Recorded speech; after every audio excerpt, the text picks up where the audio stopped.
That's why I'm saying that once you stop looking, you will find him. The people who look for him make it difficult to find him because they believe in the lies of what they've been taught, who he is and what he is and how to find him and all those things. Mike, welcome to the show. You're on the air. You hear me? I hear you now. Yeah, go ahead. Okay, sir. I was going to ask you some questions because I was looking back in my life and everything, and there's parts to where I had no anxiety, depression, or suicide, but then there's parts where I was completely overwhelmed and bombarded by those thoughts. And so I guess I was wondering, is it possible that if you grow up not really, in a fallen state, that you can stumble into the kingdom, like by accident, and then stumble out? Well, one thing for sure, and without a doubt, Mike, you can't go in and out of the kingdom. Either you're in or you're out. You can't go in and out. Well, so the reason I asked is because, because I listen to when you talk, and you always talk about look inside and everything. Yes.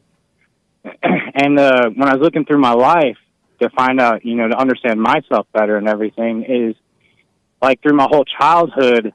Like I had a horrible childhood, like full of abuse and all that stuff like that. Yeah. But but I had no anxiety, depression, or suicidal thoughts during that whole entire time period. I was the son of the devil at that point. Like I was consumed by all that stuff and everything. But I never I never wanted to hurt other people. I just stole a lot of stuff and did, a bunch of petty stuff to fulfill my needs of enjoyment or whatever. Yeah. But when I joined the military at 17 and everything, I started slowly living up to the military values, which I found out later are all Christian values, actually. That when I went to war, and actually, I had peace, even though I was in Iraq in this really dangerous place, and all I had around me was, I put my faith in God, and then every single day I didn't worry about dying or anything. I just did my job. And I had no suicide. I had no anxiety or depression while I was over there, and I was on the front line, so I wasn't just sitting in an office or anything. When I submitted to God, I was completely lost, and I basically just asked Him and prayed. Essentially, when I prayed, I just said, "Hey, if you're real, show me, and I'll give myself to you."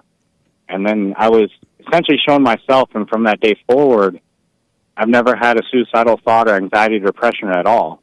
But when I go back through my life, I'm trying to understand why when I was at war, I feel the same way now back then, where I have no worries. I'm at peace inside, but when I left and came back to America, that's when it felt like I was just attacked nonstop 24/7 by the world.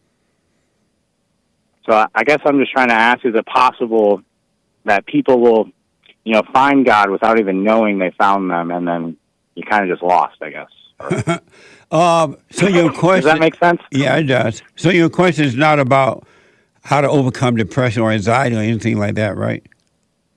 No, sir. I just, okay. Well, because I know there's other people that experience similar things, and we don't live in a time where we actually have a lot of good leaders that will actually explain to us, this is why, this is that.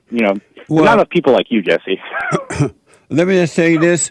When you stop looking for God, then you will find Him. But as long as you're looking, you will never find Him. It's when you stop. So is that kind of why, since I was born, because I grew up really in an abusive family and stuff. Right. And so when I was born that way, I kind of always knew God existed, yeah, but I hated Him for allowing this to happen to me. And I spent my whole life hating Him. And one of the craziest things is when I really prayed and I was at my lowest of my lowest, for some reason it was revealed to me, and I just deep down I forgave everyone, because everyone I came across, and I met a lot of people in my life. I don't remember any of them really, right? But I truly forgave, because I realized I was extremely hypocritical. Because, nice. And so that's why I guess I'm just trying to understand, because we have so many words that divide all of us. It's hard to find the truth through all the crap. Right. And that's why I'm saying that once you stop looking, you will find him. The people who look for him make it difficult to find him because they'll believe in the lies of what they've been taught, who he is and what he is and how to find him and all those things.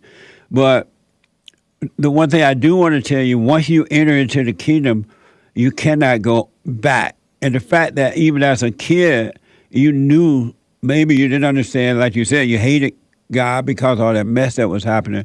But he knew your heart. Your heart wanted him, and that's what stayed with him.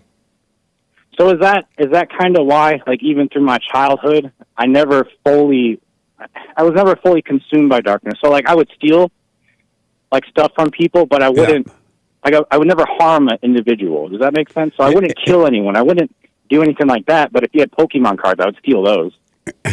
Yeah. Does that make sense? It does, because when I'm reflecting as you were talking about being a kid. As a kid, I did stupid stuff too, but I never stopped wanting to know God. I don't even remember as a kid, I would ask God to do certain things like let it rain or let it do that, and it would just do it. Because a part of me knew, it was like he was always with me, and I knew it, but I didn't know it. But I knew it. And yet I did, growing up and stuff, I did bad things, what they call bad things. And but I never got to fall away from it. And though I had anger, I never really held things against people. You know, I was quick to let it go without even understanding why I was quick to let it go. And so, okay. And so he has, as you said, he has always been with you, and you just didn't know it. You know, you didn't understand it clearly. So let me ask, you forgave your parents and all that? I forgave them truly in my heart, sir. They're very, they don't believe anything I say because they view me through the eyes of when I was a child. Right. And, like, for instance, like me and my wife, we've been married now for like 2 years. Literally, when I tell you, like, when I became free, like, and I did all that stuff, like, I own 12 acres of land now in farming country. I have a house. I have a beautiful wife. Like, it just seems like everything flows amazingly well together. And I guess, like, I'm still learning how to live because no one actually teaches us how to live with the patience and just wait, I guess, for God to do stuff for you. Right. Like for instance, what I realized is, like, before, like, I used to be a 100% disabled veteran, but, you know, Joe Biden took over the government, so now they're just lowering people's payments. So I lost that. But it was crazy. I didn't worry about it at all. And then somehow, you know, like, God did it. Like, my financial, I was given financial stability even after they removed it because I was given another benefit that would cover the cost of stuff. And one of the things I noticed is I went 2 months. And instead of, like, there was times in that period where I'd completely forget that I was currently under investigation. Not under investigation, but they were looking at my case. Right. And I didn't stress or worry about it at all. Nice. And I noticed that that's completely different from what I would have done 5 years ago. Like, exactly different. Amazing. And so that's why, I guess I'm just trying to understand more because I believe there's a lot of people like me. I know, like, they're saying, like, oh, Christianity's on the decline and stuff, like, from the churches, but a lot of the churches are corrupt. So I can understand why there's a lot of people that don't want to go there because they're not getting the answers. Yeah.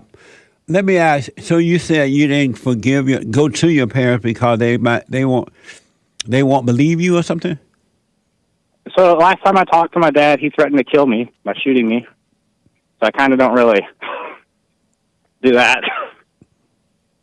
And then my mom, I tried to forgive her, but she doesn't care to hear it. Like, she just blows me off. So I just left it as it is, and I just wish them well and everything. And, like, I forgive them because I can see how they were raised. Like, when I look at my grandma who raised my dad, like, horrible human being, or nice woman, but, you know, just horrible. And even when I look at my mom, she tried her best, but like she was very evil. Like, Yeah. my mom hated me because I looked just like my dad. Yeah. And then The like worst when you thing talk for a about child in the home is when they look like two things: when they look like their fathers, and when they are close to their father. Mothers hate that, and they will go. They will bring up all the demons out of hell to destroy that child that is close to his or her father. well, and that's the crazy thing is I didn't even know my dad. Not at one point during my childhood, when I look back, I never thought, "Where is my father?" I just thought that was normal because no one ever, you know what I mean? No one Yeah. ever teaches the right thing, and so like even when I look back, like after I overcame and God freed me and showed me everything, I was like, "Holy crap!" I was basically used by my mom to make her a victim because I had Yeah. other brothers and sisters. Yeah. And she'd be like, "Look at these kids. These kids are perfect, but look at this one. Yeah. I'm a good mother because these ones are perfect, but this one's a demon." But then I realized behind closed doors, I was turned into a demon. Yeah. I was turned into this so I could be used as a scapegoat to make herself feel better due to her predicament in life. What a mess. That is so true, man. That's what I mean. I'm like you. I'm just like, wow, that's amazing. That Well, because is you never expect the people to tell you who love you the most are the ones that are actually destroying you the hardest and fastest. And That's right. It's a mess, and that's why I try to tell the blacks that it's not. The white people are not trying to hurt you. It's in your home. Your mother and your grandmother, in the black case, because a lot of grandmother are raising the children, they're the one that's destroying you. They're setting you up by turning you away from your father, and that's why God said that He will turn. There will come a time when He will turn the children back to the fathers, and the fathers to the children. And the blacks don't know, and some are waking up to it, but most don't know. It ain't about racism. It ain't about all the isms. It's about hating your mother and calling it love. And if they go and forgive their mothers as you are free, they'll be free at an instant. But they won't go and forgive their mother because they think that they love her and they're afraid of her. well, mothers are very scary. Well, They are very scary. that's because you resent them. When you resent them, you become afraid of them. But if you didn't resent them, you would not be afraid of them because they can't help it. That evil that's in them, it's been passed down to them by their mothers and so on and so on. So they can't help it. And some of them might not even know that that's what it is because they have identified with it as though it's them. They think that it's their personality. They think it's their thoughts. And so they hold on to it because they think it's their identity. And even though it destroys the children and themselves, they still hold on to it because they don't know it's not them. But it's, And that's one of the things I learned from you, because I learned a lot of these things from reading in history, but I never had anyone. So I learned the knowledge of the world because I love history and reading and all that stuff like that. yeah, But then when I came across your videos, it's crazy because I asked God, I needed help. yeah. And then it just so happened your video popped up on a recommended, and then I started listening to it, and I was like, this guy, something about this guy. And then I've been listening to you for a while, and you kind of you connect the dots. It's like we're all like a connect the dot book, but we can't see the picture, and you're just connecting them. Be like, oh, here's the picture. Yeah. And what's happening is, and you've heard me say this too, is that all I did was to put the truth out there, to tell you about it, a witness to the truth. But inside of you is where the Spirit of God, the light, allowed you to see that. And seeing it, He's making you free. Because I and no other human being, even Jesus Christ talked about that. No other human being can make you see the truth. Christ said, I just came to bring you the message. The message is inside of me. I'm a human being here. I'm bringing you the truth. The Spirit is in me. And I'm coming here to tell you it's in you as well. And don't worship me, because don't idolize me. I'm not the one. It's the Father that's in me. And yet the people idolize Him because they couldn't see the Father inside of themselves. They were blind to that. And so the truth is already in you, Mike, and you now have it. You're now connected back to it. And as you're doing, just let it happen now. There's nothing you can do but just do the silent prayer and watch and go about your day. Nothing else is required of you but to watch and let life happen. The silent, I don't mean to cut you off, but the silent prayer, is that basically you just being aware? Like you're kind of in like a state where you're aware of the surroundings and stuff. Like for right now, like I'm talking on the phone, I'm at a park, so I'm aware of like the grass, the trees. I'm talking to you. I'm not like letting any thoughts or anything. I'm just aware of everything. 100. Is that like the silent prayer? 100%. 100%. Okay. That's one of the things I want to ask you, because like you say silent prayer, but I realize, the devil, he uses words to twist everything. So a lot of people think praying as you get on your hands and knees, and does that make sense? Those people that are doing that are praying to the devil. But silent prayer is just to be present, as you just said. God said, pray without ceasing, right? And so as long as you're present and not lost in the darkness of the imagination, thinking about the past or the so-called future, which doesn't exist either way, then you're present with God, and everything else will work on its own. So, like, for instance, so you can be present, but you're always constantly going to be tempted, though, by the devil, right? Yeah, he will for a while, but eventually, and don't worry about when and if, right? Because it will happen. Eventually, he will leave you because you have not given him any attention at all. He will leave you. The light will force him out of you, and he can't even tempt you because you're not giving him any attention at all. And he needs your attention to stay alive inside of you, because the devil, the spirit of evil, lives inside of human beings. That's why human beings are so evil. They are so wicked, because they have not overcome those spirits that's in them. But if you don't overreact, if you don't judge yourself and others, then that spirit, or those spirits of wickedness, will leave your body, period, and you would never have to think about it again. Okay.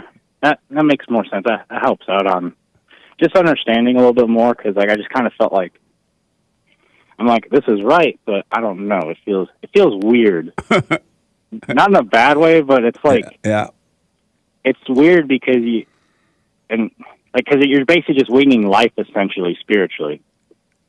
Yeah.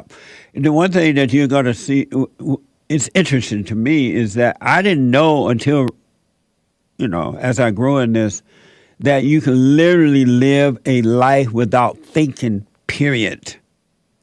You think about like how to build a house. If you're building a house on your land, you think about how you want to plant the trees or whatever you're doing. But those are practical thoughts.